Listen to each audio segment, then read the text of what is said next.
TV hokkata on série mon Seydi le fils du Khalifa.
الله أكبر الله أكبر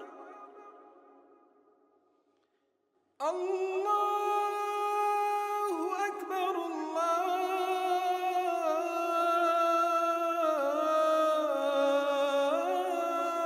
الله أكبر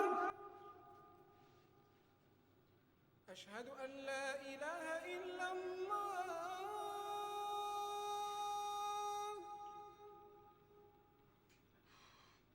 أشهد أن لا إله إلا الله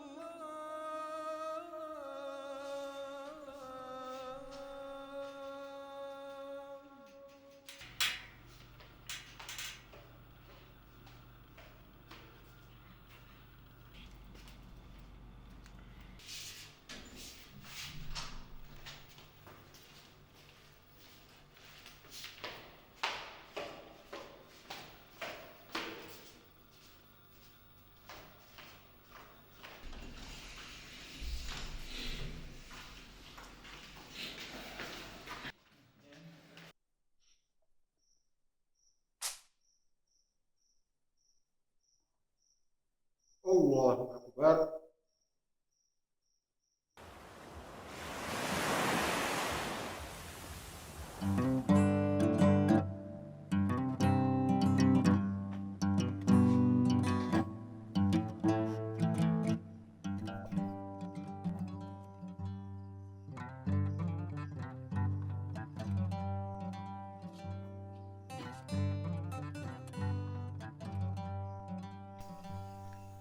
Zeydi hankkandi mi ummima e lawol faade Fuuta aɗa hankkandi yontimo waɗa yaa Fuuta hande mi ɓooyi ɗo seeɗa yaa Fuuta kam wonto dumunno seeɗa arta no mbaɗannomi ni kono noon Zeydi kalifa maɗa Allah galle o kalifa maɗa Allah galle o kalifa Allah miñi en kalifa Allah yummani en miñi en nen kalifa maɗa Allah almuɓeɓe ha tengti noon hande e Abdousalam almudo hande mawɗo e galle he almudo kadi posinaɗo e galle he o hande way tan kono ɓiɗɗo galle o ni hande kanko koye men o jeeya o ɓiɗɗo e almuɓe tokos ɓe kadi waɗa wasiyoma kadi ya tinno mbatta e mabɓe hakkille jangginaɓe kadi jangde moƴƴere jangde yuɓɓude jangde fewnde ko pawtanmi hen wata fi hay goto leggel tan mi yamirani yamin almuɓe janginɓe jangde moƴƴe saabu piggal wona ɗum janguinde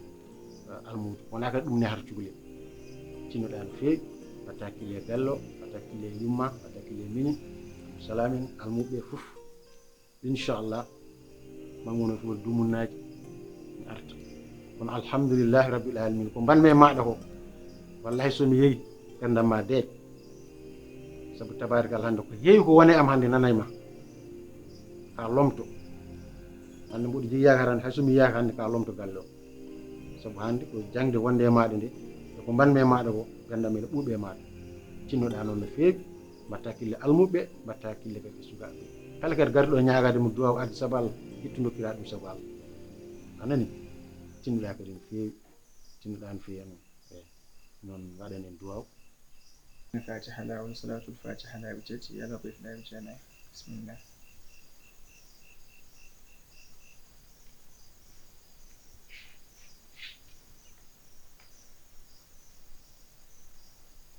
اللهم ادفع عنا وعن المسلمين اللهم اجبر حالنا وحال المسلمين اللهم انصر عوراتنا وعن رواتنا بجاه سيد المرسلين اللهم اغفر لنا قبل الموت وارحمنا عند الموت ولا تعذبنا بعد الموت ولا تحاسبنا يوم الحساب إن الله وملائكته يصلون على النبي يا أيها الذين آمنوا صلوا عليه وسلموا تسليما صلى الله تعالى عليه وعلى آله وصحبه وسلم تسليما سبحان ربك رب العزة عما يصفون وسلام على المرسلين الحمد لله رب العالمين الفاتحة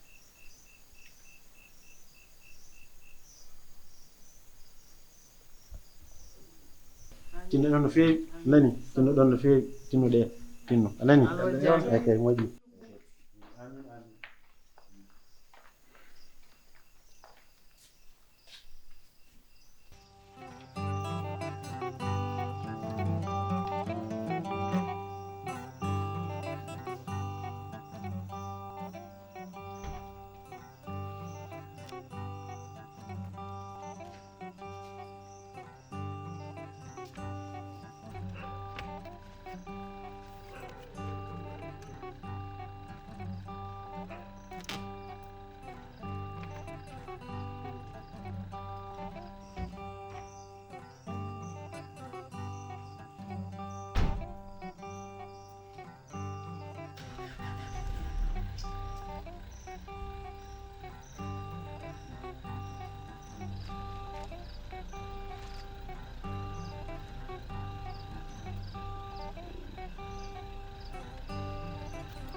na na na na lenke na na na na lenke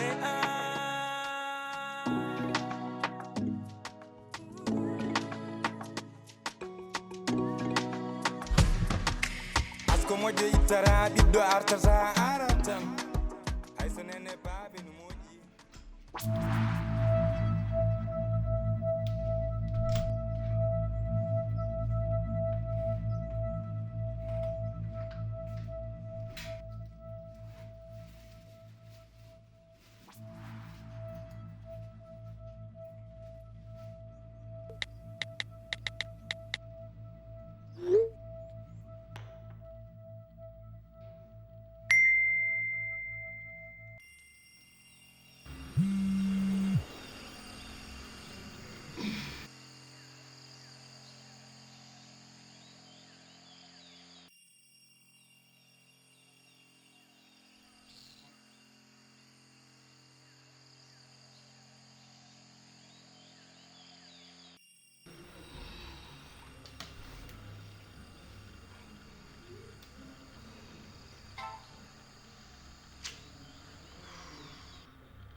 on bangi hoto hol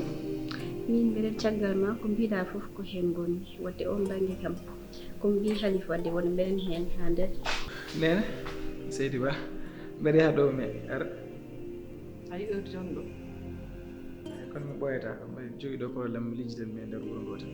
te waxtu julli joni woni gonke kono ma tawatam ɗon joni inchallah aɗon yaha kadi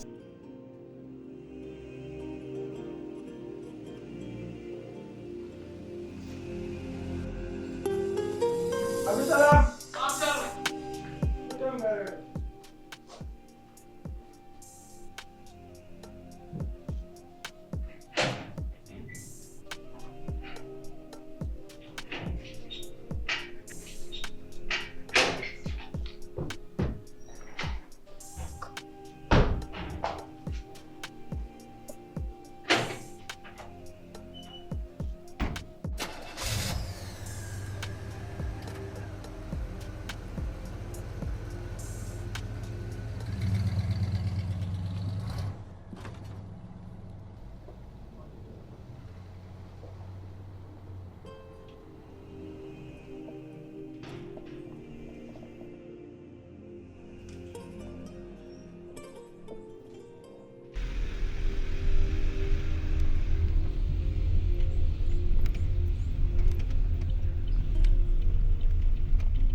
Sahola ma wada bono,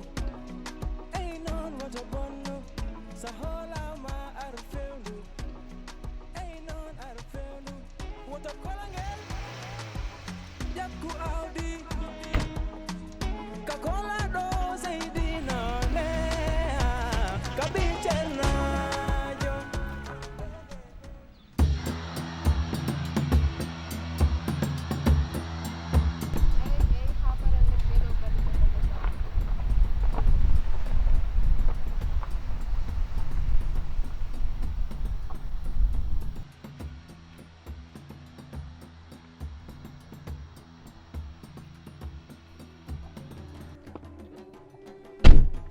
sako non caggal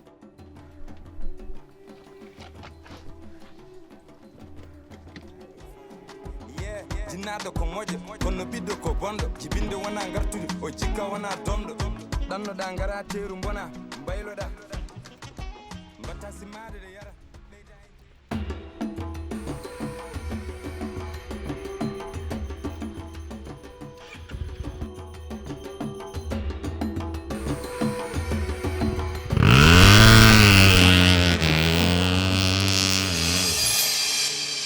Pili TV, hokkando on Cérémone Zeydi le fils du Khalifa.